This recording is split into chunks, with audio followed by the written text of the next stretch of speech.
كلياتها. نحن تبع المدرسة الحمدية، مدرسة ممتازة جدا، مدرسة متفوقة، وكل المعلمين يعني ما شاء الله كلهم متفوقين.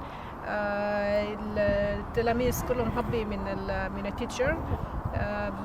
بنتي يعني كانت جاية من اليوكي ودخلت هذه المدرسة، ما في فرق بينه وبين اليوكي، فوجدت يعني ما شاء الله كل الامتيازات موجودة هنا.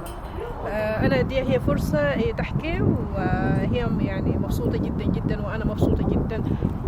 فيها تحفيز وتشجيع من المدرسة للطلبة عشان هم يدرسوا أكتر ويدوا نتائج أكتر. فأنا أتمنى التوفيق للتيتشر، للسكول، ولكل الستودنت إن شاء الله. ديك فرصة لآية، هي من الأوائل أو هي الأولى. السلام عليكم ورحمة الله تعالى وبركاته. I'm very happy to be in the school. It's called Hamidiye International School.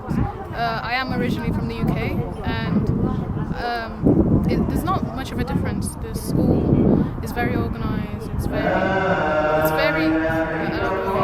awesome.